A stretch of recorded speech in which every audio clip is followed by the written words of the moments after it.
안녕하십니까, 여러분. 자, 반갑습니다. 제가 이렇게 동영상으로 강의를 시작한 지 이제 3주째가 되네요. 근데 아직도 어렵습니다. 강의를 준비하고 편집하는데 상당한 시간이 걸리고 있습니다. 익숙해질 때까지 좀 시간이 걸릴 것 같습니다. 그렇지만 여러분들이 이걸 즐기고 계신지 모르겠습니다. 이번 주에는 에스겔서를 공부하겠습니다. 에스겔서도 분량이 상당히 많습니다. 하지만 일주일 만에 끝내야 하는데요.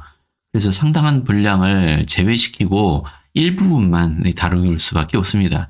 그래서 와서 나를 따르라 진도에 있는 독서과제의 분량만 다루도록 하겠습니다. 자, 에스겔. 우리 에스겔을 이야기할 때 보통 사람들이 환상의 선지자 또는 시연의 선지자 뭐 이렇게 얘기합니다. 선지자들이 대개 계시를 받고 시연을 보고 합니다만은 에스겔서에는 특히 그 시연으로 본, 즉 환상 가운데서 본 것들을 기록한 게 많습니다. 그래서 아마 에스겔을 환상의 선지자라고 말을 하는 것 같습니다. 먼저 좀 살펴보겠습니다. 자, 에스겔서 1장 1절에는 제30년이라는 말이 나옵니다. 만약 이 30년이 에스겔의 나이라고 보았을 때 이때는 여호야킨이 바빌론으로 끌려온 지 5년째 되는 해였기 때문에 에스겔은 바빌론으로 끌려올 당시에 25세 정도였을 것입니다. 그러니까 이때는 아직 에스겔이 그 제사장직을 수행하지 않을 때입니다. 왜냐하면은 에스겔은 제사장 집안 출신이에요. 이 레위 지파입니다. 우리 예레미야도 레위 지파였죠. 레위 지파 사람이 제사장으로서 일을 시작하기 위해서는 30세가 되어야 합니다. 우리 주님도 30세가 되었을 때 그분의 성역을 시작했죠. 이게 유대인들이 종교 지도자에게 바라는 최소한의 나이 기준입니다. 예레미야와는 달리 에스겔에게는 아내도 있었고 집도 있었습니다. 예레미야는 더 이상 막을 수 없게 된 예루살렘의 멸망을 유대 땅에 남아서 나라가 완전히 망할 때까지 선포했고, 반면 에스겔은 바빌론으로 끌려가 그곳에서 유다 백성들과 함께 살면서 그곳에서 나라의 멸망을 선포했습니다. 그리고 에스겔은 바벨론 왕 느부갓네살의 2차 침입 시 포로로 끌려가서 그발 강가의 델 아빕을 중심으로 하여 약 25년간 예언 활동을 하였다라고 되어 있네요. 잠깐 유다국의 역사를 잠깐 살펴보겠습니다. 우리가 주목할 왕은 제13대 히스기야 왕입니다. 이사야서에 등장을 하죠. 의롭고 훌륭한 왕이었습니다. 선지자 이사야의 말씀에도 귀를 기울였고 아수르 군대로부터 끝끝내 예루살렘을 지킵니다. 에스겔 이야기의 100년 전 이야기입니다. 그 다음에 주목할 만한 왕은 요시야 왕입니다. 요시야 왕은 8살 때 왕이 되었고요. 그 55년간 통치를 했는데 율법책을, 성전에서 발견된 율법책을 백성들에게 반포하고 모든 우상들과 제단들을 허물게 하고 백성들에게 경전에 기록되어 있는 율법을 지키도록 권고했던 왕입니다. 근데 아쉽게도 요시야 왕은 이집트와의 전쟁에서 사망하고 말죠. 유다는 그 주변에 강대국들이 차례대로 나타나면서 그 나라의 위상이 바뀌게 되는데, 물론 처음에는 이집트가 가장 강했죠. 근데 그 다음에 아수르가 탄생하면서 이집트의 영향력이 약해집니다. 하지만 아수르가 물러나면서 다시 이집트가 힘을 갖게 되지요. 그런데 바빌로니아가 점점 강해지면서 이집트가 패배하고 맙니다. 이게 그 시기예요. 요야킴 왕은 바빌론의 지배를 받아들이지 못했죠. 그래서 반항하다가 바빌론이 쳐들어와서 그 기록에 따라, 일설에 따르면 요야킴 왕을 왕궁 창문 바깥으로 내던져서 죽였다라고 되어 있어요. 이게 바빌론의 1차 침공입니다. 1차. 그리고 바빌론은 그의 아들 요야킨을 왕으로 세웁니다. 근데 요야킨도 3개월밖에 왕이 되지 못합니다. 왜냐하면 바빌론에게 반항했거든요. 그래서 바빌로니아가 두 번째 2차로 침공해 옵니다. 그리고 요야킨을 포로로 잡아가요. 이때 에스겔도 같이 간 겁니다. 아마도 이 1차 침공 때 이때 다니엘이 끌려갔던 것 같습니다. 요야킴 왕을 죽이고 당시 왕족이었던 다니엘과 그 친구들, 귀족 자제들 포로로 끌고 갔습니다. 이제 반항하지 말라는 거죠. 다니엘도 그 중에 한 사람이었습니다. 자, 그리고 요야킨이 3개월 만에 포로로 끌려간 다음에 시드기야가 왕이 됩니다. 이 시드기야가 왕이 된 것이, 리하이가 예루살렘을 떠난 것이 시드기야가 왕이 된 그 해입니다. 그러니까 에스겔이 끌려간 것은 리하이가 예루살렘을 떠난 것과 같은 해이든가 아니면 그 전해일 가능성이 큽니다. 그러니까 기원 600년에 리하이가 예루살렘을 떠났다면 에스겔이 예루살렘을 떠난 것은 아마 기원전 601년. 물론 이것은 우리 후기 성도들이 날짜 계산이고 학자들의 계산은 좀 다른데, 예루살렘이 멸망한 것이 기원전 586년이라는 것은 여러 기록을 통해서 거의 확정돼 있는 것이기 때문에 이제 시드기야 왕 11년에 바벨론에게 완전히 예루살렘이 파멸하고 시드기야 왕이 끌려가고 했던 것은 이건 3차 침공이 됩니다. 자, 3차 침공 후에도 예레미야는 예루살렘에 남아 있습니다. 그러니까 지금 우리 학생교재 잠깐 다시 보면은, 주님은 예루살렘 궁전 안에 예레미야라는 위대한 선지자를 두셨으며 또 다른 선지자인 다니엘은 바벨론 궁전 안에, 세 번째 선지자인 에스겔은 바빌로니아에 잡혀간 포로들 사이에 두셨다. 예레미야와 에스겔은 제사장 혈통이었으며 다니엘은 왕의 혈통이었을 것이다. 예레미야는 곧 멸망당할 왕들과 지도자들에게, 다니엘은 정복자들에게, 에스겔은 포로들에게 경고와 주의를 주면서 주님을 섬겼다. 굉장한 배려가 느껴지지 않나요? 하나님께서 이끌어야 할 모든 사람들, 이들 유대인뿐만 아니고 정복자인 바벨론 사람들도 하나님께서는 이끌어야 할 사람들을 보셨다는 점이 굉장히 관심을 갖게 합니다. 지금 우리 시대에도 주님은 이렇게 우리를 배려하고 계시지 않을까요? 한번 생각해 보시면 좋겠습니다. 그는 요야킨과 함께 느부갓네살에 의해 바벨론의 포로로 잡혀갔습니다.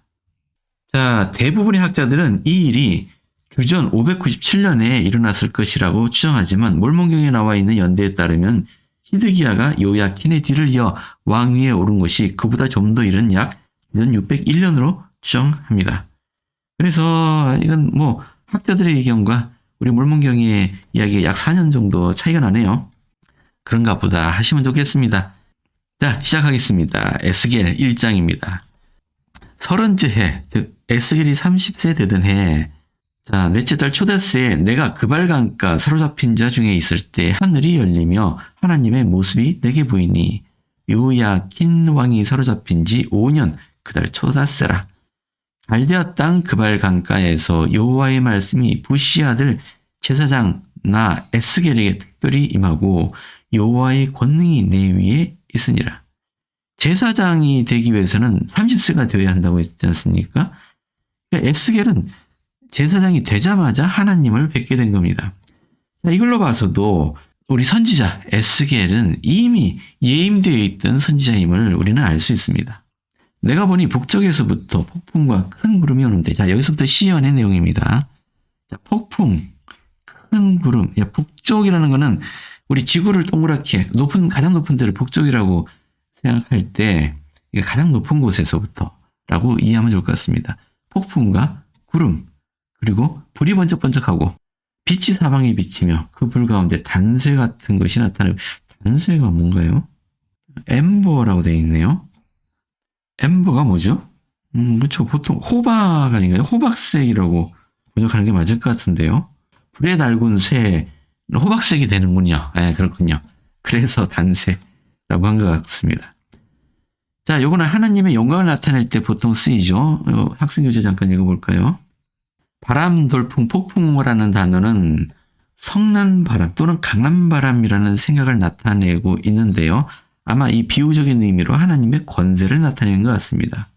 예를 들어 욥기에도 하나님의 권세가 아니고 권능이라고 이해하셔야 됩니다. 파워, 하나님의 능력이 이것을 폭풍으로 표현했다. 뭐 이런 설명입니다. 그리고 구름과 불, 빛, 단세, 횃불, 번개 뭐 이런 형상은 하나님의 존재 또는 그 사자들의 영광, 파워, 그들 능력, 위엄 등과 관련해서 쓰여지고 있습니다. 이제부터 이해가 안 되는 게 나옵니다. 그 속에 네 생물의 형상이 나타났는데 네 생물입니다. 그들의 모양이 이러하니 그들에게 사람의 형상이 있더라. 그들에게 각각 네 얼굴과 네 날개가 있고, 얼굴이 네 개 붙어 있는 생물입니다. 날개도 네 개가 있고요. 잠자리인가요? 날개가 네 개인 건? 자, 그들의 다리는 곧은 다리요. 그들의 발바닥은 송아지 발바닥 같고 광낸 구리같이 빛나며 그 사방 날개 밑에는 각각 사람의 손이 있더라.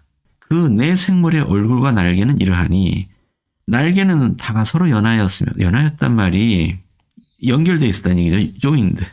갈 때는 돌이키지 아니하고 일찍 앞으로 곧게 향하며, 그러니까 회전도 안 하고 그냥 곧게 날아간다는 얘기죠. 그 얼굴들의 모양은 넷의 아픈 사람의 얼굴이요, 넷의 오른쪽은 사자의 얼굴이요, 넷의 왼쪽은 소의 얼굴이요, 넷의 뒤는 독수리의 얼굴이니 그 얼굴은 이러하며 그 날개는 들어 펴서 각기 둘씩 서로 연하였고 그 둘은 몸을 가렸으면 영이 어느 쪽으로 가면 그 생물들도 그대로 가되 돌이키지 아니하고 일제 앞으로 걷게 행하며 또 생물들의 모양은 타는 숯불, 횃불 모양 같은데 그 불이 그 생물 사이에서 오르락내리락 하며 그 불은 광채가 있는데 그 가운데 번개가 나며 그 생물들은 번개 모양 같이 왕래하더라. 이제 움직이는 게 번개 모양 같다는 게 번쩍하면 저 들어가고 번쩍하면 이런다는 얘기죠. 사실 다 이해가 안 됩니다. 자료를 아무리 찾아봐도 이 설명을 찾을 수가 없습니다. 모른다가 정답입니다. 이게 무슨 말인지 모른다. 하지만 그 몇 가지 이해할 수 있는 것은 있어요. 우리는 이미 알려져 있는 그것만 이야기할 수밖에 없습니다.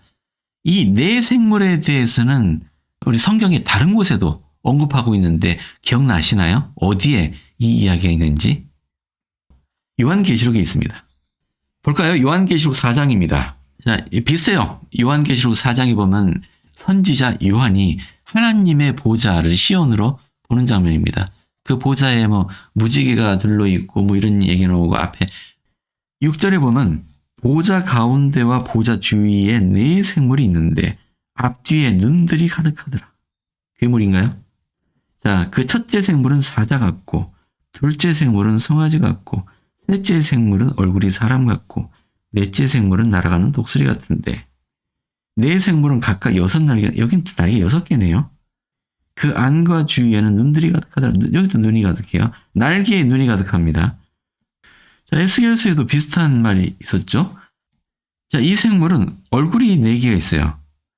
그 네 얼굴이 앞쪽은 사람 얼굴이고 오른쪽은 사자 얼굴이고 왼쪽은 소의 얼굴이고 뒤에 독수리 얼굴입니다. 비슷하죠? 자, 이 해석을 주님께 여쭈었습니다. 누가요? 조셉 스미스가요. 요리할생각 77편입니다. 조셉이 물었습니다. 이 네 짐승을 우리는 어떻게 이해해야 하나이까? 그러자 주님이 답변하셨습니다. 그것은 계시자 요한이 하나님의 낙원, 사람과 짐승들과 기어다니는 것들과 공중의 새들의 행복을 묘사하기 위해 사용한 상징적 표현이니라 라고 설명합니다.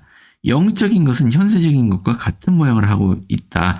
그러니까 하늘의 영적인 거라고 해도 동물들도 기본적으로 지금 우리 지구상에서 보는 것과 같은 모양이라는 얘기죠. 이게 이상한 모양일 리 없다는 얘기죠. 현세적인 것은 영적인 것과 같은 모양을 하고 있나니 사람의 영도 그 신체의 모양을 하고 있으며 또 하나님께서 창조하신 짐승이나 다른 모든 생물의 영도 그와 같으니라. 그 네 짐승은 하나하나의 짐승에 국한되는 것이오니까 그렇지 않으면 어느 종류 또는 등급을 나타내는 것이니까. 대답은 그들은 네 짐승 하나하나에 국한되어 있나니 이를 요한에게 보인 것은 그 지정된 창조의 등급 또는 범위 내에서 자신들의 영원한 더 없는 행복을 누리는 생물의 종류에 속하는 영광을 나타내기 위한 것이니라. 사람, 사자, 소, 독수리 이것은 행복을 누리는 생물의 종류들을 대표하는 모양들이다라는 얘기예요. 자, 그 짐승들이 가진 눈과 날개를 우리는 어떻게 이해해야 하나이까? 답, 그들의 눈과 빛은 지식을 나타내는 것, 눈은 빛과 지식. 또 그들에게 지식이 충만해 있음을 나타내며 그들의 날개는 움직이는 행동하는 능력을 나타내는 것이다. 학생교재는 뭐라고 설명하고 있는지 보겠습니다. 요한이 시온으로 본 네 짐승은 생물의 계급을 나타내는 것이라고 설명했다. 에스겔이 시온으로 본 생물들의 얼굴은 같은 것을 나타내는 것 같다. 다음의 주해는 그러한 견해와 일치한다.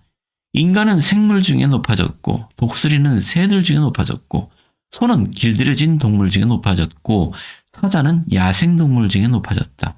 그리고 그들 모두는 통치권을 부여받았으며 위대함이 그들에게 주어졌다.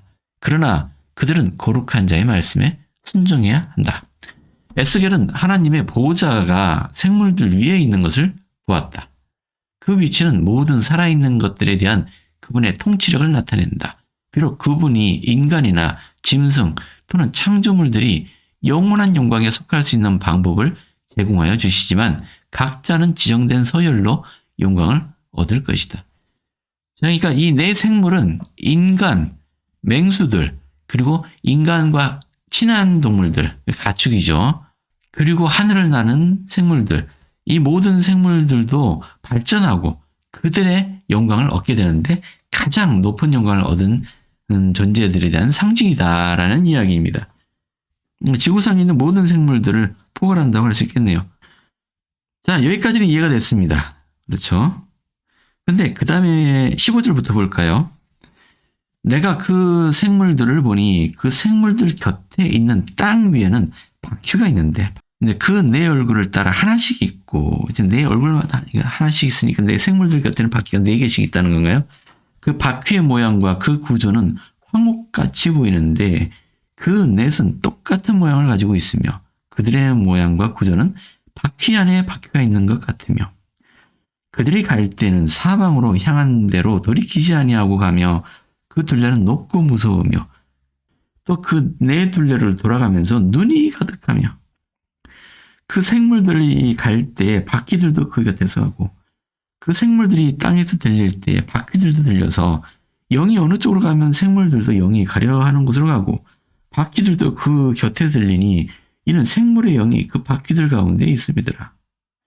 이 생물들의 영이 그들이 가면 이들도 가고 그들이 서면 이들도 서고 그들이 땅에 들릴 때 이들도 그 곁에서 들리니 이는 생물의 영이 그 바퀴들 가운데 있음이더라.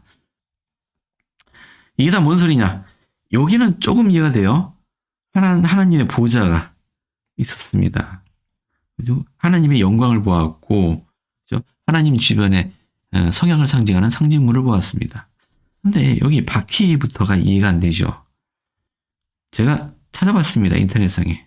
누군가 에스겔의 이 시연을 그려놓은 겁니다. 이게 뭔가요? 이 내 생물들이 진짜 얼굴이 4개네. 여기 4개가. 바퀴 속에 바퀴가 있는 모양으로 하늘의 보좌가 있고요. 바퀴에 눈이 가득 달려 있습니다.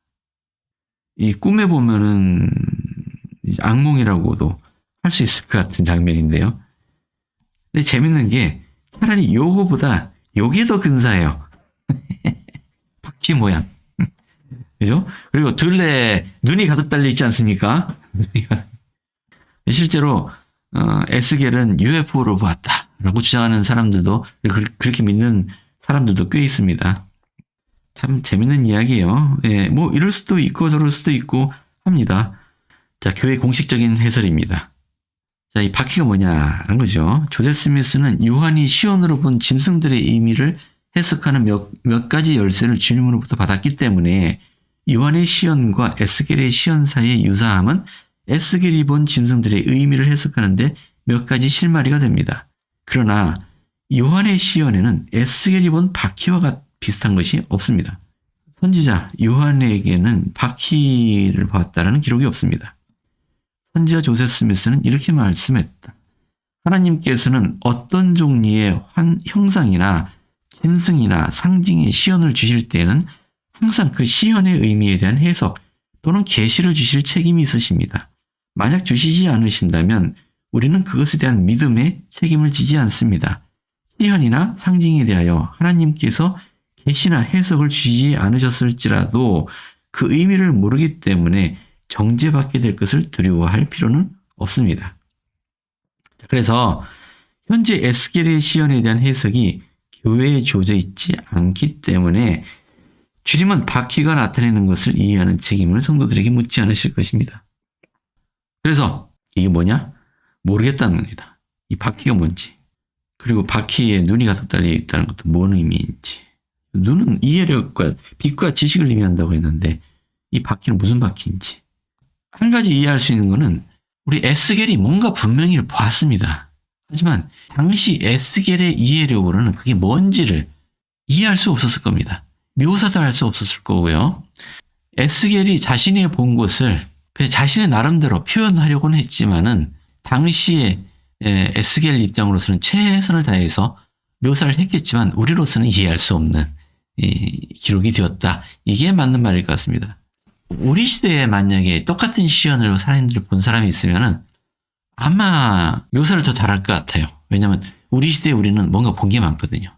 영화에서도 많이 봤고 책도 많이 읽었고 우리 시대에도 이 시연이 보인다면은 아마 좀 더 우리가 명확하게 이해되는 방식으로 기록할 수 있지 않을까 싶은데 아마도 복천년이 되어야 되지 않을까요? 이걸 우리가 이해하기 위해서는 좀 아쉬운 부분입니다.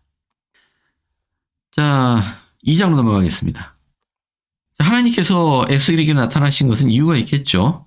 보좌에 앉으신 이가 말하십니다. 내가 너를 이스라엘 자손 곧 패역한 백성 나를 배반하는 자에게 보내노라. 그들과 그 조상들이 내게 범죄하여 오늘까지 이르렀나니. 자, 6절부터 볼까요? 인자야, 사람의 아들아 라는 얘기죠. 너는 비록 가시와 찔레와 함께 있으며 전갈 가운데 거주할지라도 그들을 두려워하지 말고 그들의 말을 두려워하지 말지어다. 그들은 패역한 족속이라도 그 말을 두려워하지 말며 그 얼굴을 무서워하지 말지어다. 그들은 심히 패역한 자라. 그들이 듣든지 아니 듣든지 너는 내 말로 구할지어다. 너 인자야, 내가 내게 이르는 말을 듣고 그 패역한 족속같이 패역하지 말고 내 입을 벌리고 내가 내게 주는 것을 먹으라 하시기로 내가 보니 보라 한 손이 나를 향하여 펴지고 보라 그 안에 두루마리 책이 있더라. 그가 그것을 내 앞에 펴시니 그 안팎에 글이 있는데 그 위에 애가와 애곡과 재앙의 말이 기록되었더라. 또 그가 내게 이르시되 인자야 너는 발견한 것을 먹으라. 너는 이 두루마리를 먹고 가서 이스라엘 족속에게 말하라 하시기로 내가 입을 벌리니 그가 그 두루마리를 내게 먹이시며 내게 이르시되 인자야 내가 내게 주는 이 두루마리를 내 배에 넣으며 내 창자에 채우라 하시기에 내가 먹으니 그것이 내 입에서 달기가 꿀 같더라. 이것도 어디서 본 것 같지 않습니까? 그렇습니다. 요한계시록에 같은 이야기가 있죠. 자, 학생교재 설명을 볼까요? 사도 요한 역시 비슷한 경험으로 책을 먹으라는 명을 받았습니다. 주님은 선지자 조셉 스미스를 통하여 이러한 행위는 이스라엘 지파 가운데 요한에게 주어진 사명을, 이 책은 사명을 나타냅니다. 자, 두루마리 책이라는 것은 이렇게 생긴 거죠. 이 두루마리는 앞뒤로 빼곡하게, 여기는 한쪽 면만 기록되어 있습니다만 뒤쪽 면에도 꽤 빼곡하게 글이 적혀 있는데 애곡하는 말이 들어있다고 합니다. 브루스 R. 맥콘 기장로는 이렇게 기록했습니다. 자신에게 주어지는 하나님의 말씀이 담겨있는 책을 먹는 요한의 행위는 고대 이스라엘의 관습과 전통에 일치하는 것이었다. 그러한 행위는 그가 생명의 떡을 먹고 있다는 것과 하나님의 훌륭한 말씀을 취하고 있었다는 것과 그리스도의 말씀을 기쁘게 지키고 있었다는 것을 나타냄으로써 그것은 그의 입에서 꿀과 같이 달았다. 그러나 이것은 배에는 썼다. 즉 신앙과 재앙이 주님의 말씀을 받아들인 다음 주님을 실망시키고 영혼의 슬픔을 갖다 준 자들에게 약속되었다. 주님의 말씀의 맛이 내게 어찌 그리 단지요 내 입에 꿀보다 더 다니이다 라는 시편의 작가의 기쁨의 외침과 비슷합니다. 반면 반대로 고역과 불순종에 대한 형벌이 얼마나 쓴 것인가. 배는 씁니다. 에스겔은 비슷한 경우를 했습니다. 그는 두루마리 책을 먹으라는 명을 받았는데 이것이 그의 입에는 달기가 꿀 같으나 기록 그 자체는 애가와 애곡과 재앙이었습니다. 이 두루마리 책을 먹는 행위는 유대인들에게 하나님의 말씀을 선포하라고 하는 그 사명, 성역의 사명을 받아들인 것이다. 에스겔은 책을 먹었습니다. 근데 우리 예레미야는 주님이 예레미야 입에다가 손을 댐으로써 사명을 주었죠. 사실 두 가지는 같은 의미입니다. 주님의 손을 입에 대는 것, 또 책을 먹는 것, 이 모든 것은 주님의 말씀을 입에 담게 된다라고 하는 의미입니다. 하지만 이렇게 주님의 말씀을 담는다 해도 당시 유대인들이 얼마나 패역했는지 주님은 이렇게도 말씀하십니다. 자, 그들이 듣든지 말든지, 듣든지 안 듣든지 너는 내 말을 구해라. 지금 우리 시대에도 이 말이 적용되지 않을까요? 한번 생각해 보세요. 우리 시대에도 이 말이 어떻게 적용되는지. 우리 선교사들이 세상에 말씀을 전합니다. 이때는 유대인들에게 말씀을 전하라는 부름을 받았지만은 지금 우리 시대는 세상의 모든 사람들에게 이 말씀을 전하라는 명을 받고 있습니다. 지금 세상 사람들의 모습은 이때 유대인들과 유사합니다. 바벨론에 사는 자들에게 하나님의 말씀을 전하라는 부름을 받았습니다. 선교사들이 세상 사람들에게 말씀을 전하려고 하지만 그들 대부분은 들은 척도 하지 않습니다. 그럼에도 불구하고 우리 선교사들은 말씀을 외칩니다. 그들이 듣든지 듣지 않든지는 중요하지 않습니다. 중요한 것은 우리 선교사들은 주님이 주신 이 말씀을 입에 담고 세상에 선포하는 것입니다. 자, 3장 8절에는 이렇게 말씀하셨습니다. 7절과 8절 읽어볼게요. 그러나 이스라엘 족속은 이마가 굳고 마음이 굳어 내 말을 듣고자 아니하리니 이는 내 말을 듣고자 아니함이라. 자, 이마가 굳다, 마음이 굳다, 둘 다 교만하고 잘 들으려 하지 않는다는 그런 표현이죠. 그래서 보라, 내가 그들의 얼굴을 마주하도록 내 얼굴을 굳게 하였고 그들의 이마를 마주하도록 내 이마를 굳게 하였다. 항상 변치 않는 얼굴을 할 수 있도록 굳은 얼굴을. 혹시 그들이 공격적으로 이마를 부딪혀 오면은 거기에 견딜 수 있도록 이마를 굳게 했습니다. 우리 선교사들이 이래야 되겠습니다. 내 이마를 화석보다도 굳은 금강석 같이 하였으니 그들이 비록 반역하는 족속이라도 두려워하지 말며 그들의 얼굴을 무서워하지 말라. 내가 더 단단하다. 이거 무서워하지 말라. 라는 얘기죠.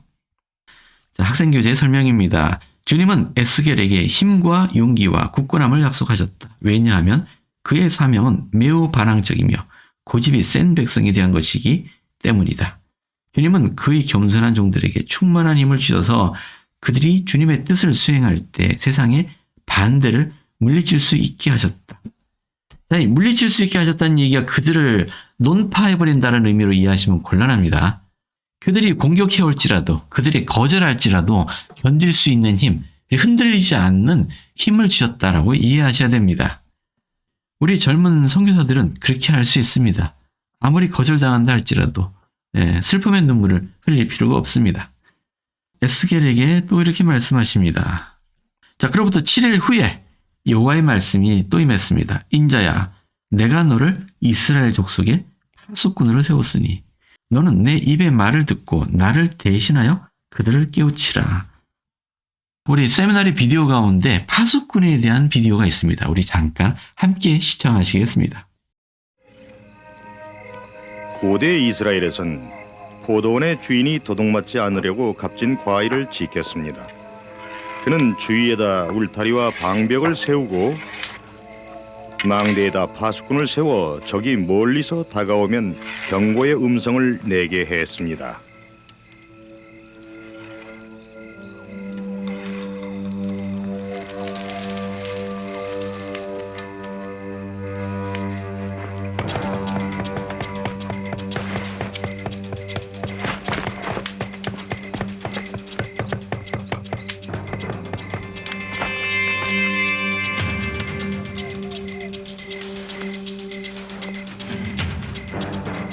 파수꾼은 높은 데서 경계를 함으로써 남은 볼 수 없는 걸 봄으로써 포도원을 적의 공격에서 보호했던 것입니다.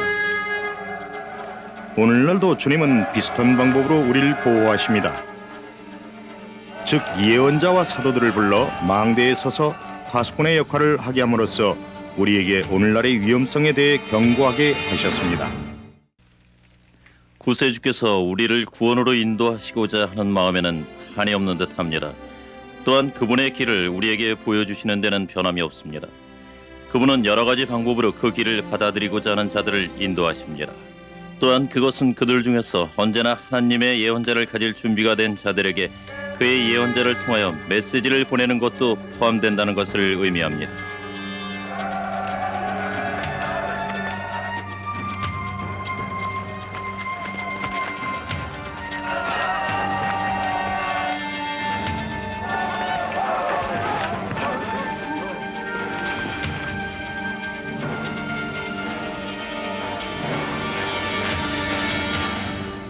그처럼 합당한 종들은 늘 사람들에게 안전으로 이르는 길을 경고하고 알릴 책임이 있습니다.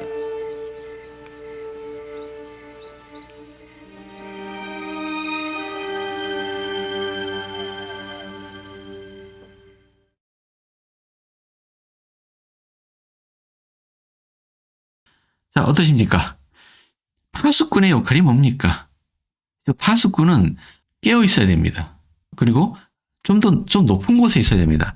왜냐하면 그래야 먼 곳까지 내려다볼 수 있으니까요. 파수꾼은 저 멀리에서 오는 적들을 미리 발견하고 자신의 동료들에게 경고할 책임이 있습니다. 지금 시대에 파수꾼은 누구를 의미할 수 있겠습니까? 우리 선지자 러셀 M. 넬슨 회장님께서는 지금 우리에게 경고하시는 파수꾼의 임무를 맡고 계십니다. 그분이 하시는 말씀에 항상 귀 기울여야 합니다. 에스겔에게도 같은 말씀하셨네요. 나를 대신해서 그들을 깨우쳐라. 넬슨 회장님은 주님을 대신해서 우리를 깨우치고 계십니다. 18절부터 보겠습니다. 가령 내가 악인에게 말하기를 너는 꼭 죽으리라 할 때 내가 깨우치지 아니하거나 말로 악인에게 일러서 그의 악한 길을 떠나 생명을 구원하게 하지 아니하면 그 악인은 그 죄악 중에서 죽으려니와 내가 그 피값을 내 손에서 찾을 것이다. 자, 이것은 선지자 직분이 가지고 있는 무거운 짐을 보여주고 있습니다. 경고의 음성을 높이지 않으면은 이 세대의 죄악에 대한 책임마저도 지게 됩니다. 그러니 선지자는 부지런히 선포할 수밖에 없습니다. 네가 악인을 깨우치되 그가 그의 악한 마음과 악한 행위에서 돌이키지 아니하면 그는 그의 죄악 중에서 죽으려니와 너는 내 생명을 보존하리라. 파수꾼이 자기 역할을 다 했을 때는, 즉 선지자가 자기 신의 책임을 다 했을 때는 그 악인이 되돌이키지 않을지라도 이 선지자에겐 책임을 묻지 않습니다.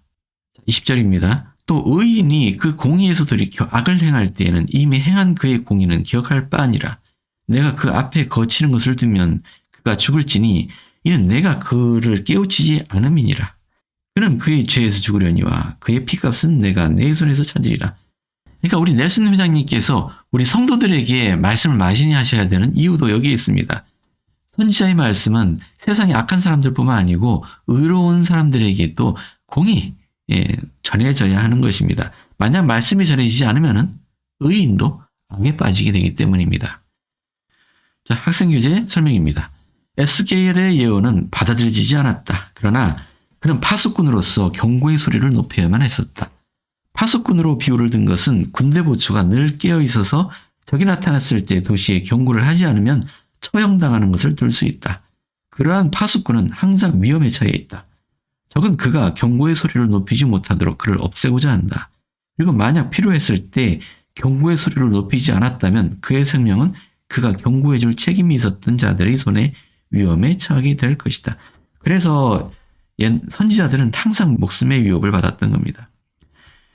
에즈라 테프트 벤슨 회장님의 말씀이네요.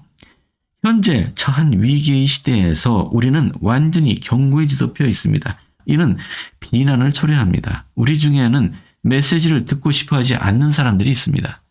이러한 사실이 우리를 당황하게 만듭니다. 우리의 생활, 복지, 자유를 위협하는 것들은 우리 중에 많은 사람들이 묵고하고 지나친 바로 그것입니다.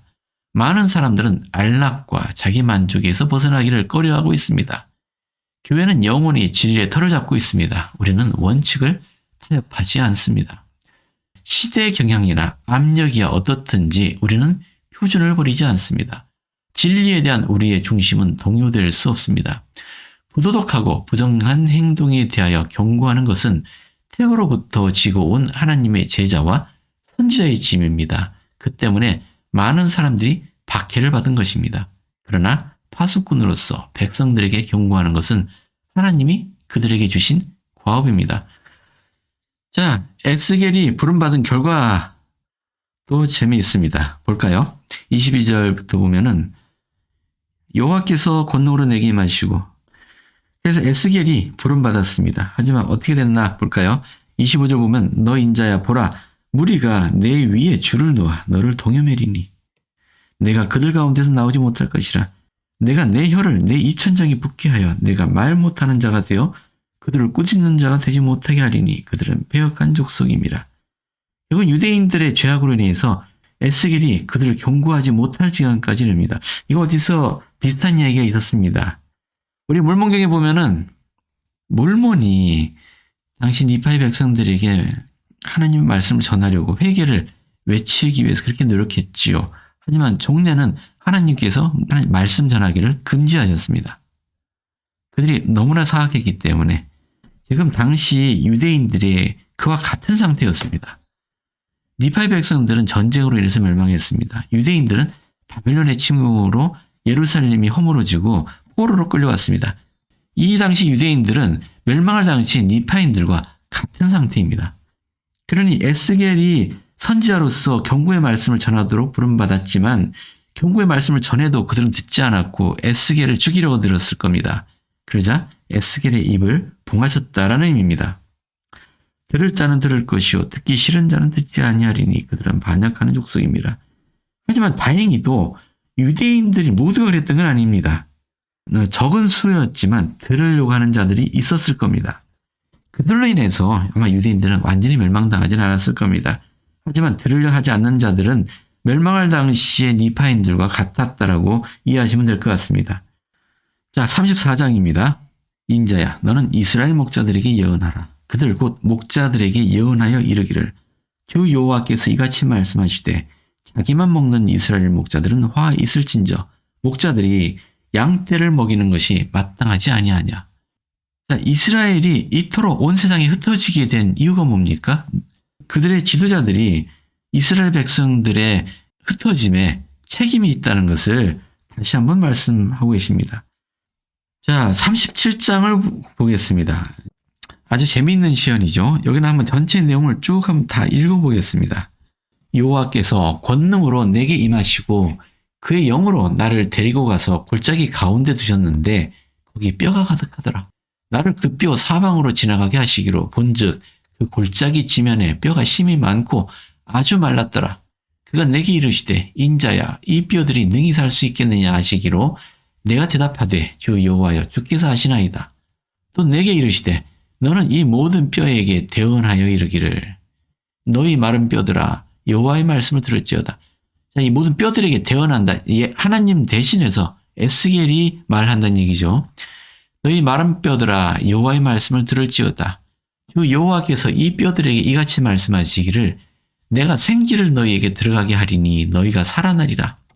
너희 위에 힘줄을 두고 살을 입히고 가죽으로 덮고 너희 속에 생기를 넣으리니 너희가 살아나리라. 또 내가 여호와인 줄 너희가 알리라 하셨다 하라.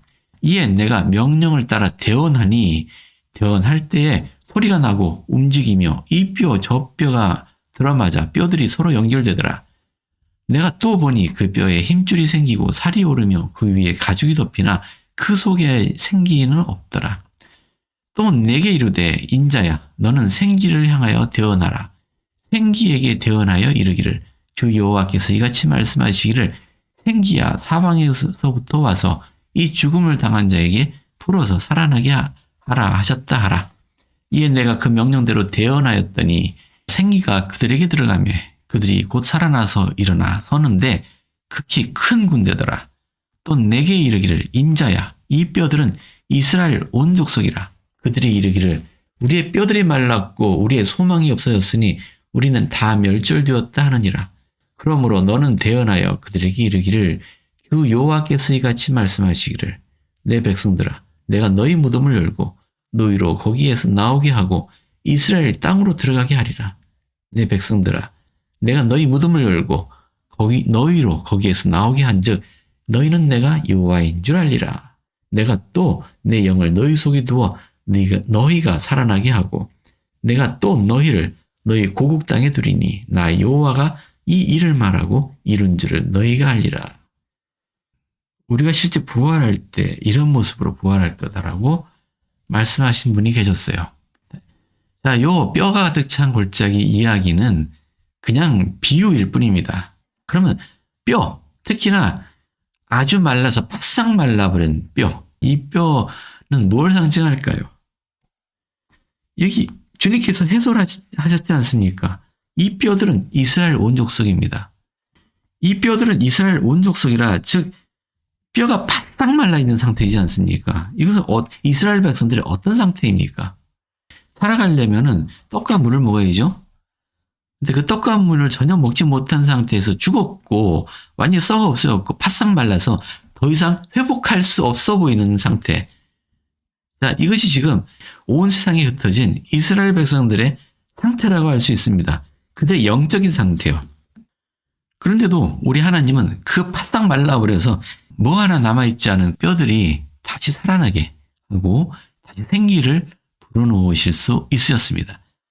자, 이 스페리는 이렇게 해석을 했습니다.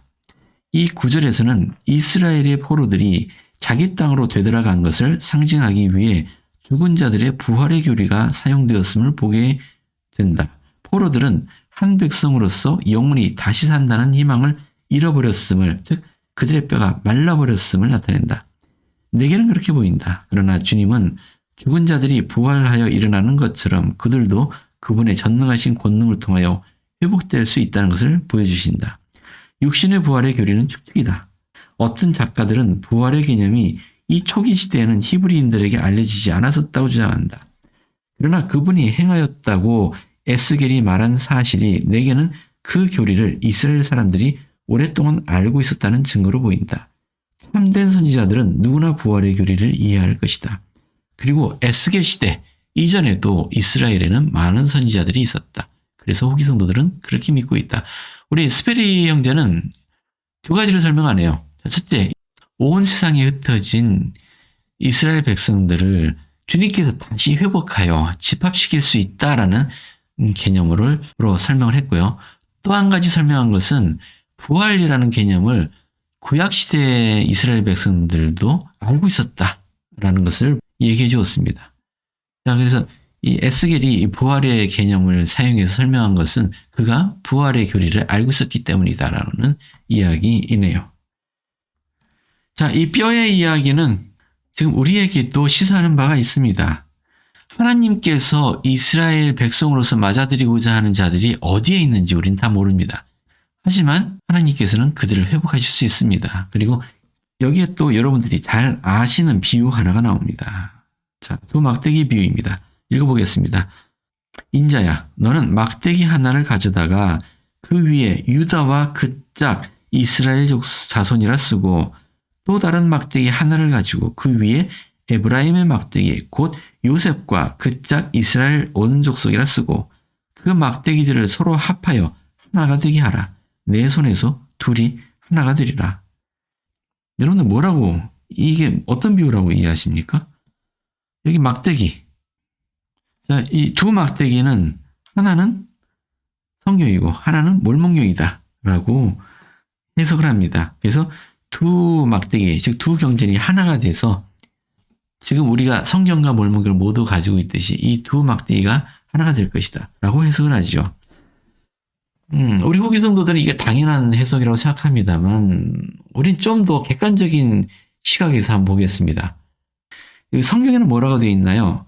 내 민족이 내게 말하여 이르기를 이것이 무슨 뜻인지 우리에게 말하지 아니하겠느냐 하거든 너는 곧 이르기를 주 여호와께서 이같이 말씀하시기를 내가 에브라임의 손에 있는 바 요셉과 그 짝 이스라엘 지파들의 막대기를 가져다가 유다의 막대기에 붙여서 한 막대기가 되게 한즉 내 손에서 하나가 되리라 하셨다 하고 너는 그 글쓴 막대기들을 무리의 눈앞에 손에 잡고 그들에게 이르기를 주 여호와께서 이같이 말씀하시기를 내가 이스라엘 자손을 잡혀간 여러 나라에서 인도하여 여기 이스라엘 자손을 잡혀간 여러 나라에서 인도한다고요? 이거는 잃어버린 열 지파들 이야기죠. 그 사방에서 모아 그 고국 땅으로 돌아가게 하고 즉 집합입니다. 그 땅 이스라엘 모든 산에서 그들이 한 나라를 이루어 한 임금이 모두를 다스리게 하리니 그들이 다시는 두 민족이 되지 아니하며 두 나라로 나뉘지 아니할지라. 즉 이스라엘과 유다가 한 나라가 된다는 얘기입니다. 그러니까 한 임금을 두어 다스리게 될 겁니다. 그런 이야기입니다. 이때 막대기를 뭐라고 해석하느냐 하면요. 우리 막대기. 자, 자, 이게 누군지 아시겠습니까? 네, 얼마 전에 돌아가신 영국의 엘리자베스 여왕이죠. 아마 그 여왕의 대관식 모습인 것 같은데요. 상당히 젊은 모습입니다. 영국인들이 엘리자베스 여왕을 좋아하는 이유를 알 것 같습니다. 영국의 상징이라도 할 수 있는 그런 모습이네요. 그에 비해서 지금은 예. 이 여왕 머리에 왕관을 안고 있죠. 그리고 손에 막대기 하나 들고 있고요. 왼손에 이건 뭔지 모르겠습니다. 이것도 성물 중에 하나라고 하는데 제가 조사하지 않았습니다. 이것도 뭔가 있다고 알고 있는데 지금 이 손에 든 막대기를 우리는 왕홀이라고 하죠. 영어로는 세퍼라고 합니다. 왕홀. 자, 에스겔이 말하는 막대기는 이 왕홀이다라는 얘기입니다. 이 시각에서 다 한번 해석해 본다면은 자, 막대기 하나를 가져와서 그 위에 유다와 그 짝 이스라엘. 자, 이거 유다국이죠. 유다국. 또 다른 막대기 하나를 가지고 그 위에 에브라임의 막대기. 북왕국 이스라엘이죠. 북왕국 이스라엘의 왕이 누구였습니까? 에브라임 지파입니다. 에브라임. 북왕국 이스라엘의 가장 큰 지파가 에브라임입니다. 그래서 이사야서에도 그냥 북왕국 또는 이스라엘이라고 부르기보다 에브라임이라고 부르는 경우가 많았습니다. 이 두 왕국이 하나가 되어서 한 나라가 된다. 두 막대기가 하나가 됩니다. 왕홀이 두 개로 나눠져 있었는데 왕홀이 하나가 됩니다. 맞잖아요. 이 해석이. 맞지 않습니까? 매우 이상하게 생각할지 모르지만 이 해석 맞습니다. 하지만 좀 더 살펴보셔야 됩니다. 좀 더 밑에 보시면은 두 나라가 한 나라가 됩니다. 한 나라가 돼서 한 임금이 다스립니다. 이 한 임금이 누굽니까? 예수 그리스도 아닙니까? 예수 그리스도. 언제 예수께서 두 나라를 합쳐서 한 나라로 다스리게 됩니까? 지금 이 일이 이루어졌습니까? 아직 안 이루어진 일입니다. 이 일이 이루어졌을 때가 우리는 복천년이라고 부릅니다. 지구 전체가 예수께서 다스리는 한 국가가 되기 때문에 한 임금 아래 다스려지는 것이 맞습니다. 좀 더 보충이 됩니다. 23절부터 볼까요? 그들이 그 우상들과 가증한 물건과 그 모든 죄악으로 더 이상 자신들을 더럽히지 아니하리라. 내가 그들을 그 범죄한 모든 초소에서 구원하여 정결하게 한즉 그들은 내 백성이 되고 나는 그들이 하나님이 되리라. 이거 언제 일어난 일입니까? 이것도 역시 복전년에 대한 얘기잖아요. 내 종 다윗이 그들의 왕이 되리니. 이거 또 나오지 않습니까? 내 종 다윗, 예수 그리스도께서 그들의 왕이 되리니. 그들 모두가 한 목자에게 있으리라. 왕, 즉 정치적인 지도자로서 예수 그리스도. 한 목자, 우리 종교 지도자로서의 예수 그리스도. 한 왕과 한 목자가 있을 겁니다. 그들이 내 규례를 준수하고 내 율례를 지켜 행하며 내가 내 종 야곱에게 준 땅, 곧 그의 조상들이 거주하던 땅에 그들이 거주하되 그들과 그들의 자자손손이 영원히 거기에 거주할 것이요 내 종 다윗이 영원히 그들의 왕이 되리라. 이렇게 보면 다 이해가 되죠. 자, 유다의 막대기와 요셉의 막대기는 두 개로 나누어진 왕국이 결국은 하나가 될 것이라는 것을 상징한다. 따라서 여기에 막대기는 이 왕호를 의미한다. 라고 하는 해석이 맞게 들립니다. 그렇죠? 예, 성경에 있는 말씀이니까요. 두 나라가 하나가 될 것이라고 해석을 해야 한다. 라는 말씀인데요. 근데 그게 다냐? 라는 겁니다. 진짜로 이 요셉의 막대기와 유다의 막대기가 이 왕호를 상징하는 것이냐? 왕홀이 아니고 이 다른 것에 의해서 이 두 나라가 하나가 될 것을 의미하는 것이냐? 우리는 이것을 살펴볼 필요가 있겠습니다. 일단 학생교재를 살펴보겠습니다. 자, 아까 언급했던 스페리는 이렇게 설명합니다. 이 막대기들의 의미는 무엇이며 그 중요성은 무엇인가? 대부분의 주석자들은 각각의 막대기가 주님의 지시하에 연합되고 함께 묶일 두 왕국 중의 하나인 유다 혹은 이스라엘을 나타낸다고 단순하게 믿는다. 이것은 에브라임과 유다가 하나의 왕국으로 재결합된다는 것을 상징한다는 것이다. 그러나 후기 성도들은 그러한 해석이 전혀 완벽하지 못하다고 주장한다. 자, 여기서 주목해야 될 것은 스페리가 말한 것은 이 해석이 틀렸다는 게 아닙니다. 두 왕국이 하나로 결합한다는 이 해석이 틀렸다는 것이 아니고 후기 성도들은 그 해석에 만족하지 못한다는 겁니다. 즉 후기 성도들은 두 개의 막대기는 각기 하나의 경전, 즉 중요한 하나의 기록을 나타낸다고 믿는다. 성경은 유다의 경전을 대표한다. 우리와 신앙이 같지 않은 일반적인 사람들도 이러한 결론을 합리적으로 생각할 것이다. 그러나 곧 에브라임의 막대기는 어떤 경전을 나타내느냐고 물을 것이다. 이에 우리는 몰몬경이라고 대답한다. 자, 여기서 이걸 막대기로 볼 때 유다의 막대기와 에브라임의 막대기는, 즉 요셉의 막대기는 요 막대기가 아니고 요 막대기라는 겁니다. 자, 어느 쪽 막대기가 맞느냐 라고 논쟁을 벌일 수 있겠습니다만은 글쎄요, 그게 의미 있는 논쟁일까요? 어느 쪽도 저 막대기, 이 막대기는 이 막대기다, 저 막대기는 틀렸다, 뭐 이렇게 주장할 수 있는 근거가 있을까요? 그런데 최근 재미있는 기사가 하나 발견이 됩니다. 자, 이것도 역시 교재에 실려 있어서 소개해드립니다. 비교적 최근의 연구에서 나온 이야기입니다. 자, 후기 성도가 아닌 성경학자들은 전통적인 기독교 입장에서 해석할 때 스틱이라는 단어는 일종의 기록이 아니라 지팡이 혹은 왕의 홀이 되어야 한다고 주장해 왔습니다.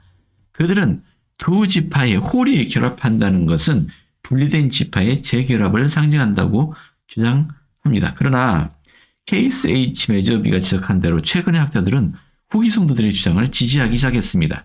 그 이유는 이렇습니다. 최근에 발견된 흥미있는 사실은 1830년 당시 어느 정도 불가능했던 주제 스미스의 해석의 정확성을 확인해주고 있다. 그러나 이러한 새로운 발견에 대하여 토론하기 전에 언어상의 몇 가지 문제점을 잠시 훑어보기로 하자. 자, 히랍 70인역에 나오는 막대기와 지팡이는 근본적으로 나무라는 의미를 지닌 히브리어 에트의 매우 색다른 번역이다. 여기 이티즈라고 되어 있는, 원래 히브리어의 이 단어는 나무라는 의미랍니다. 그런데 고대 히랍 번역인 70인역에는 이것을 막대기 또는 지팡이로 이해할 수 있는 단어로 번역해 놨다는 것입니다. 그러니까 지금 우리 성경에 이 막대기라고 번역한 것은 고대 70인역의 전통을 따른 것이라 할 수 있습니다.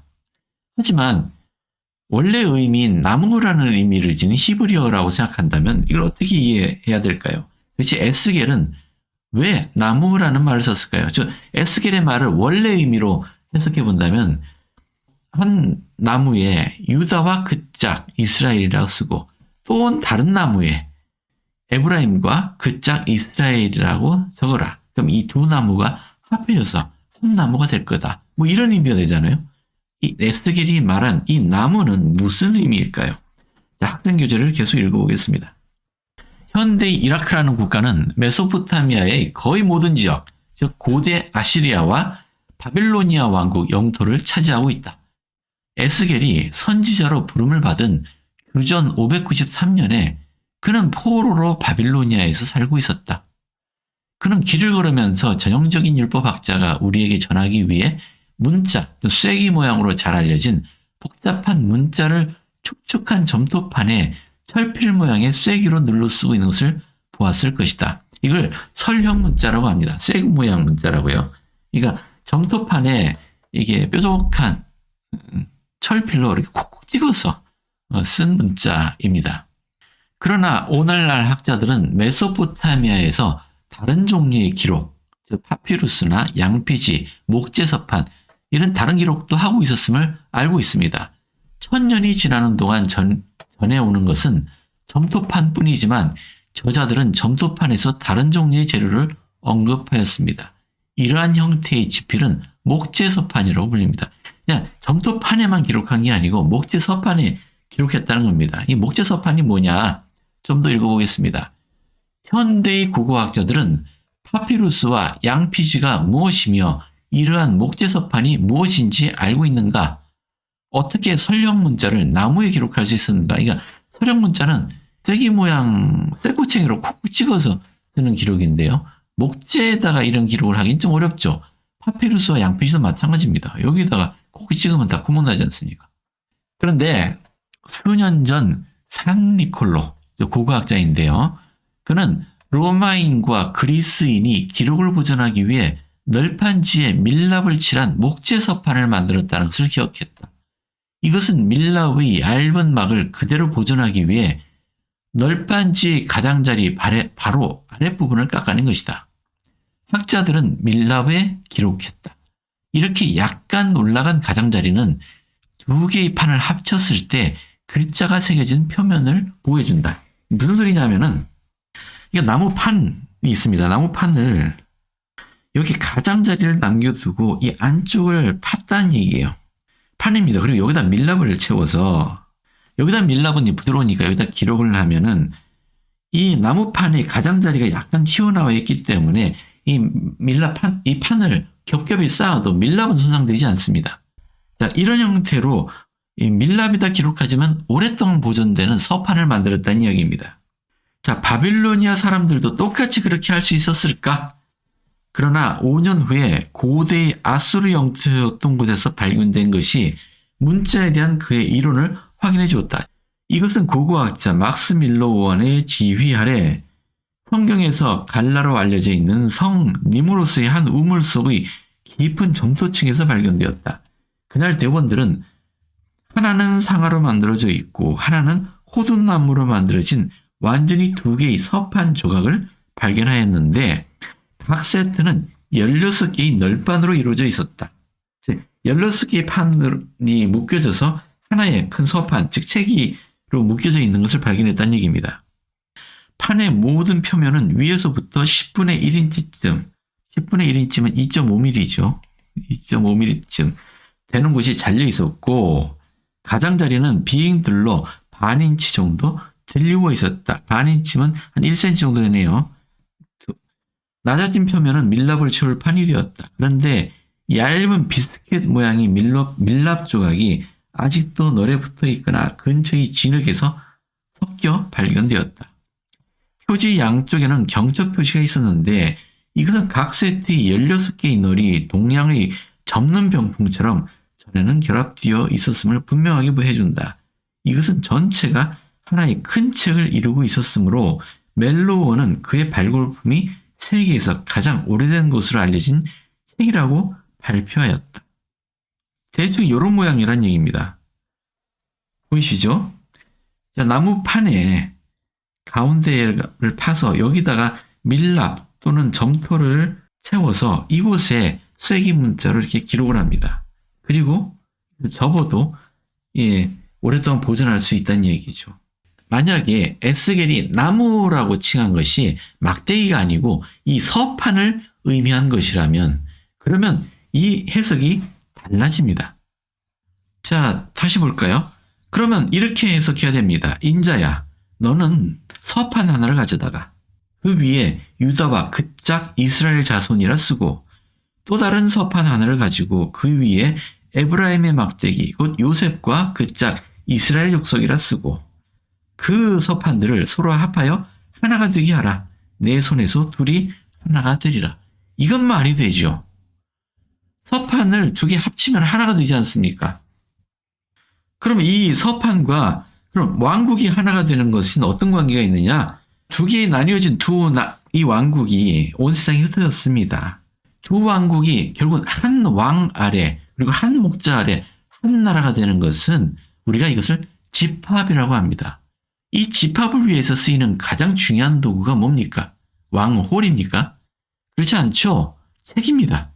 즉 유대인들의 기록이 담겨 있는 성경과 요셉 후손들의 기록이 담겨 있는 몰몬경이 하나가 되어서 이 두 책이 세상에 전해짐으로써 집합이 이루어지고 세상의 백성들을 그리스도의 길을 이끌고 흩어진 이스라엘과 유다 백성들을 계심의 길로 이끌어서 그들이 모두 예수를 자신들의 그리스도로 받아들이고 자신들의 왕으로 받아들일 때 두 나라는 하나가 될 것입니다.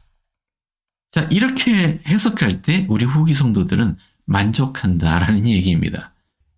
그러면 하나의 서판은 성경이 분명하다. 그럼 또 다른 서판은 무엇이냐? 몰몬경이다라고 우리는 자신 있게 주장할 수 있겠습니다. 아주 재미있는 이야기였습니다. 누군가 그렇게 묻습니다. 자, 우리 성경에 몰몬경이 등장할 것이란 이야기가 있느냐? 에스겔의 이 예언은 몰몬경에 대한 강력한 증거가 될 수도 있겠습니다. 이제 또 건너뛰어서 47장으로 가겠습니다. 여기도 재미있는 이야기인데요. 도대체 이게 무슨 소리냐 싶으실 겁니다. 그가 나를 데리고 성전 문에 이르시니 성전의 앞면이 동쪽을 향하였는데 그 문지방 밑에서 물이 나와 동쪽으로 흐르다가 성전 오른쪽 제단 남쪽으로 흘러내리더라. 그가 또 나를 데리고 북문으로 나가서 바깥길로 꺾여 동쪽을 향한 바깥문에 이르시기로 본즉 물이 그 오른쪽으로 스며 나오더라. 그 사람이 손에 줄을 잡고 동쪽으로 나아가며 천척을 측량한 후에 내게 그 물을 건너게 하시니 물이 발목에 오르더니 이게 성전 동쪽에서 흘러나온 물이 발목까지 잠길 정도로 이제 물이 흐르게 되었다는 얘기죠. 다시 천척을 측량하고 내게 물을 건너게 하시며 물이 무릎에 오르고 물이 점점 깊어집니다. 우리 점점 시내가 강이 되듯이 내게 천척을 또 측량하고 내게 물을 건너게 하시니 물이 허리에 오르고 다시 천척을 측량하시니 물이 내가 건너지 못할 강이 된지라 그 물이 가득하여 헤엄칠 만한 물이요 사람이 능히 건너지 못할 강이더라. 그러니까 성전 동쪽에서 흘러나온 물이 처음에는 땅에 스며들었다가 다시 스며 나오는 정도의 물이었는데 이게 점점 고이고 점점 멀리 가면 갈수록 물이 고이고 고여서 점점 깊어지고 있었다는 얘기입니다. 자, 6절부터 봅니다. 그가 내게 이르시되 인자야 내가 이것을 보았느냐 하시고 나를 인도하여 강가로 돌아가게 하시기로 내가 돌아가니 강 좌우편에 나무가 심이 많더라. 이 강 좌우편에 나무가 많이 자라게 되었다는 얘기입니다. 그가 내게 이르시되 이 물이 동쪽으로 향하여 흘러 아라바로 내려가서 바다에 이르리니 이 바다가 어느 바다일까요? 예, 사해바다입니다. 예루살렘 동쪽에 있는 건 사해바다죠. 죽음의 호수입니다. 이 흘러내리는 물로 그 바다의 물이 되살아나리라. 이 소금 호수가 되살아나리라. 라고 했습니다. 이 강물이 이르는 곳마다 번성하는 모든 생물이 살고 또 고기가 심이 많으리니 이 물이 흘러들어가므로 바닷물이 되살아나겠고 이 강이 이르는 각 처에 모든 것이 살 것이다. 그리고 강 좌우 가에는 각종 먹을 과실나무가 자라서 그 잎이 시들지 아니하며 열매가 끊이지 아니하고 달마다 새 열매를 맺으리니 그 물이 성소를 통하여 나옵니다. 이것은 비유로 이해할 수도 있겠고요. 실제 일어나는 일로도 이해할 수 있겠습니다. 먼저 비유로서 이걸 이해한다면 성전에서 흘러나오는 물은 뭘 상징하겠습니까? 이것은 건조해진 위에 뼈의 비유와 비슷하겠습니다. 배도에 빠져있는 사람들의 마음을 비유한다고 할 수도 있겠죠. 그리고 성전에서 흘러나오는 물은 우리 하나님의 말씀이라고 할 수 있겠습니다. 그 말씀이 생명수가 되어서 모든 사람들의 마음을 촉촉히 적시고 그들이 풍성한 과실을 맺는 그런 생명수로서 비유로 이해할 수 있겠죠. 그런데 자 이렇게 비유로서 이해할 수도 있겠습니다. 하지만 선자 조셉은 이렇게 얘기했습니다. 유다가 돌아와야 하고 돌아오고 있죠. 예루살렘이 재건되어야 하며 예루살렘이 어느 정도 재건되고 있습니다. 성전이 지어져야 하고 아직 성전이 안 지어지고 있습니다. 성전 아래에서 물이 올라오고 사해의 물이 다시 생명을 갖게 되어야 합니다. 도시의 성곽과 성전들을 재건하는 데에는 상당한 시간이 걸릴 것이며 이 모든 일이 인자가 나타나시기 전에 이루어져야 합니다. 인자가 나타나시기 전에 이루어져야 한대요. 자, 성전 아래에서 물이 나오고 사해가 다시 생명을 갖게 되는 일은 주님께서 감람산에 서시어 그 산이 들로 갈라지고 큰 골짜기가 생길 때 일어나게 될 것이다. 이제 시간이 없으니까 제가 그냥 설명하겠습니다. 아마겟돈 전쟁, 즉 주님이 재림하시기 전에 있을 마지막 전쟁 말미에 또 적들이 예루살렘을 공격하고 포위할 겁니다. 자, 적들을 피해서 이 유대인들이 동쪽에 있는 감람산으로 피신을 하는데 이때 하늘에서 주님이 내려와서 이 감람산에 서시니 산이 둘로 쪼개져서 깊은 골짜기를 만들자 자, 이 유대인들이 이 골짜기로 피신을 합니다. 그리고 주님이 이 유대인들에게 자신을 보이십니다. 그래서 유대인들이 이분이 누구인가 해서 묻습니다. 당신은 누구십니까? 이 주님이 말씀하십니다. 나는 너희가 십자가에 매달았던 그 예수다 라고 얘기를 하고, 그제서야 유대인들은 자신들이 어떤 잘못을 했는지를 깨닫고 눈물을 흘리며 회개하게 됩니다. 예수님께서 그때 자신의 손과 옆구리에 상처 자국을 보여줄 것이라고 말씀하셨습니다. 그리고 예루살렘을 공격하던 이 적들은 주님께서 모두 물리치십니다. 자, 이 이야기예요. 예루살렘에 성전이 지어져야 되고 이 성전에서 물이 흘러나오는 일은 인자가 나타나시기 전에 이루어져야 됩니다. 자, 우리 스갈에 이렇게 예언되어 있습니다. 그날에 그의 발이 예루살렘 앞 곧 동쪽 감람산에 서실 것이요, 감람산은 그 한가운데가 동서로 갈라져 매우 큰 골짜기가 되어 산 절반은 북쪽으로 절반은 남으로 옮기게 될 거다. 교리와 성역에도 이런 예언이 있습니다. 보라, 이는 그가 감람산 위에, 그리고 광대한 바다 곧 큰 깊음 위에, 그리고 바다의 섬들 위에, 그리고 시온 땅 위에 설 것임이니라.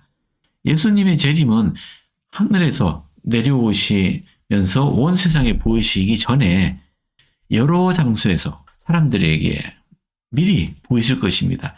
이 감람산 위에 서시는 것도 역시 그 사건 중에 하나입니다. 이 사건은 우리가 고대하고 기다릴 만한 사건이 되는 것 같습니다. 만약에 우리 선지자께서 예루살렘에 성전을 세우실 것이다 라고 발표하신다면 정말로 주님의 재림이 가까웠다 라고 할 수 있을 것 같습니다. 아직은 그런 기미가 안 보입니다. 주님이 언제 오실지는 모르겠지만 우리는 그분이 오시는 날이 우리 의인들에게는 아주 기쁜 날이 될 것입니다. 그날을 기대하고 또 그날을 앞당기기 위해서 최선을 다해야 하겠습니다. 자, 오늘 여기까지입니다.